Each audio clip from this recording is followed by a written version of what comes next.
నమస్కారం కృష్ణారావు గారు. అవియర్ టాక్స్కి పునఃస్వాగతం.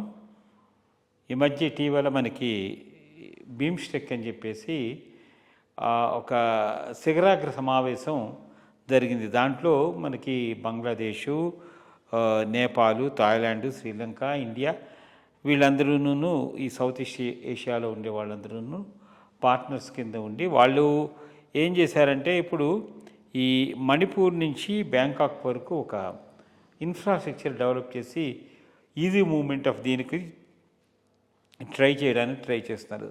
సో ఇది ఒక విధంగా మంచిదైన భారతదేశానికి ఏ విధంగా ఉపయోగపడుతుంది, అట్లాగే మరి ఈ వీళ్ళందరూ కలిసి ఉండడం వలన వీళ్ళు ఎడిషనల్గా ఈ ఎక్స్పోర్ట్స్కి దానికి ఏమైనా ఎక్స్ప్లాయిట్ చేయడానికి అవకాశం ఉంటుందా? దీని మీద కొంచెం పూర్వపరాలు కొంచెం వివరణ ఇస్తే బాగుంటుంది. ఈ బిమ్స్టెక్ అనేది చాలా రోజుల నుంచి ఉంది. 1995లో ఏర్పాటైంది. అప్పటి నుంచి శిఖరాగ్ర సమావేశాలు ఇవి జరుగుతూ ఉన్నాయి. బేసిక్గా bay of Bengal initiative for maritime cooperation etcetera అది కలిపితే అది అవుతుంది. Trade and other things. Very good initiative ఎందుకంటే దీంట్లో South Asia, South East Asia countries రెండు కలుస్తాయి. అంటే ఈ వెస్ట్కు ఉండే వాటిని బయట పెట్టేసి, అంటే సార్క్ అన్నప్పుడు ఇండియన్ సబ్ కాంటినెంట్ అన్నీ కలిసి ఉండేవి. ఇప్పుడు పాకిస్తాన్ బయటికి పోతుంది దీంతో, బట్ ఇవన్నీ కలుస్తాయి. సో బేసిక్గా Bhutan, Nepal, India, Bangladesh, Myanmar, Thailand, Sri Lanka ఇవన్నీ కలిసి దీని కింద ఏర్పడ్డాయి. సో బేసిక్గా bay of Bengal rim states అనొచ్చు. బే ఆఫ్ బెంగాల్ రిమ్ స్టేట్స్ అన్నీ కలిసి ఏర్పాటు చేసుకున్నటువంటిది. చాలా ఇట్లాంటి రీజనల్ కోఆపరేటివ్ ఫోరమ్స్ వస్తూ ఉన్నాయి. షాంఘై ఇనిషియేటివ్ అని ఒకటి చైనా స్టార్ట్ చేసింది. దాంట్లో అందరినీ కలిపేసింది. ఇది central Asia, south Asia, South East Asia అంతా కలిపి ఒక ఇనిషియేటివ్ కింద. ఇది మనకు చాలా ఇంపార్టెంట్ ఇనిషియేటివ్. ఇన్ఫ్యాక్ట్ మొన్న వాడు అన్నాడు కదా, Bangladesh president, we are the sea front for 7 states అని. దానికి సరైన answer you are not the, మీరు కాదు, మాకు బే ఆఫ్ బెంగాల్కు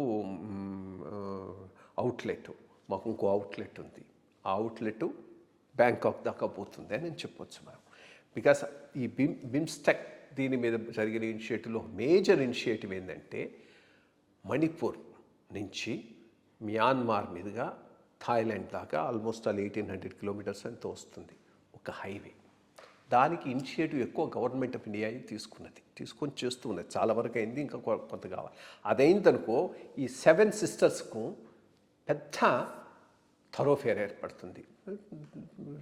పోయేటటువంటి ఇది ఈస్ట్కు పోయేవంతా అటు ట్రాన్స్పోర్ట్ కావచ్చు.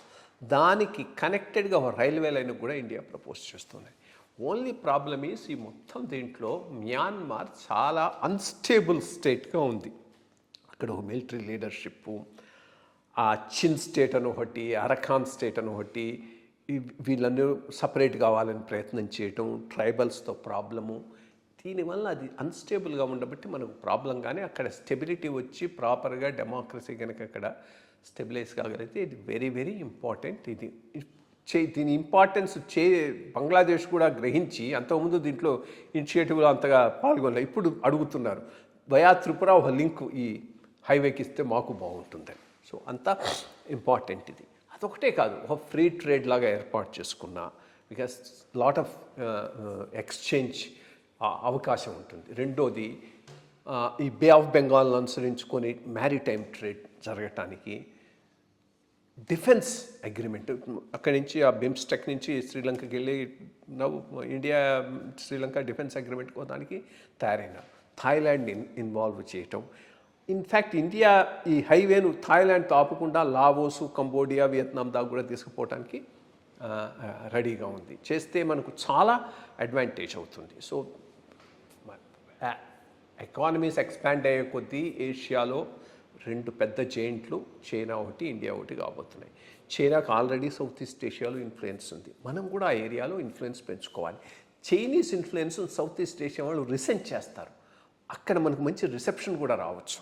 సో ఇది చాలా మంచి ఇనిషియేటివ్. 95లో అయింది, జరుగుతూ ఉన్నది. బట్ దీన్ని ఇంకా హయ్యర్ లెవెల్కి తీసుకుపోవాలి. ఒక ఫ్రీ ట్రేడ్ జోన్ చేయాలి. ఎకనామిక్గా బాగా ఇంటగ్రేట్ చేయాలి. ఇంటగ్రేట్ చేస్తే ఈ నార్త్ ఈస్టర్న్ స్టేట్స్ డెవలప్మెంట్కు బాగా పనికొస్తుంది. వాటిని మెయిన్ ల్యాండ్లోకి ఇంటగ్రేట్ చేసుకోవడానికి కూడా పనికొస్తుంది in terms of trade and other things. So ఇది ఇనిషియేటివ్ ఇంకా ముందుకు పోతుందని ఆశిద్దాం. ఇది ప్రాఫిట్లీ బ్రిమ్స్టెక్ యొక్క బ్యాక్గ్రౌండ్. థ్యాంక్స్ అండి. నమస్కారం.